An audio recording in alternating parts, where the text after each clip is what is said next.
ഇവിടുത്തെ പൂച്ചൊരു പാമ്പിനെയായിട്ട് വന്നിട്ടുണ്ട്. പിന്നെ പാമ്പാന്നറിയത്തില്ല, വില്ലൂന്നിയാണെന്ന് തോന്നുന്നു. എന്നാലും എന്നാ പാമ്പാണ്, വില്ലൂന്നി പാമ്പാണെന്ന് തോന്നുന്നു. എന്നാണെങ്കിലും ഇങ്ങനെയുള്ള പൂച്ചകൾ ഇങ്ങനെയുള്ള ജീവികളെ കൊണ്ടുവരും. ഈയിടെ നമ്മളെല്ലാം കേട്ടതാണ്, ഒരു കൊച്ചുവിന് ഉറങ്ങിക്കിടന്നപ്പോൾ പിന്നെ പാമ്പ് കടിച്ച് ഒരു കുഞ്ഞ് മരിച്ചു. അതുപോലെ തന്നെ അതിൻ്റെ ചേട്ടനിപ്പം വ്യത്യാസന നിലയിലാണെന്നൊക്കെ നമ്മൾ അറിഞ്ഞതാണ്. ഇതുപോലെ വിഷപ്പാമ്പിനെ കൊണ്ടുവന്നാണ് ഇടുന്നതെങ്കിൽ ഇതൊരു വില്ലൂന്നി പാമ്പാണെന്നാണ് എനിക്ക് തോന്നുന്നത്. എന്നാണെങ്കിലും പൂച്ചകളെ നിങ്ങളെപ്പോഴും ശ്രദ്ധിക്കണം.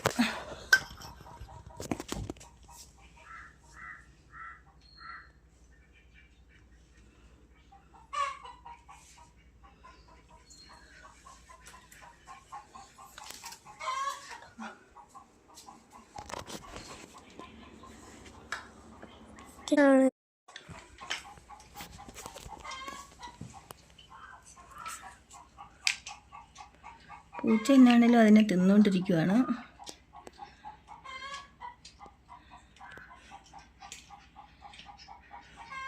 ഉണ്ടോ, അവള് തിന്നുന്നുണ്ടോ? എന്താണെങ്കിലും പൂച്ചകളെയും പട്ടികളെയൊക്കെ നമ്മൾ പ്രത്യേകം നിരീക്ഷിക്കേണ്ടതാണ്.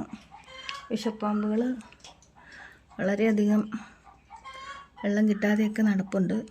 തണുപ്പുള്ള സ്ഥലങ്ങളിൽ കയറിയിരിക്കാനൊക്കെ ഉള്ള സാധ്യതകളുണ്ട്.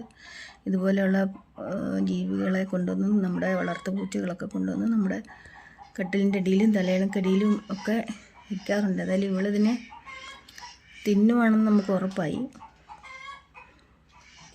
എന്താണെങ്കിലും പാമ്പിൻ്റെ കാര്യത്തിൽ ഒരു തീരുമാനമായിട്ടുണ്ട്. അതൊരു വില്ലൂന്നി പാമ്പാണ്. അവൾ വളരെ രുചിയോടെ കഴിച്ചുകൊണ്ടിരിക്കുന്നു.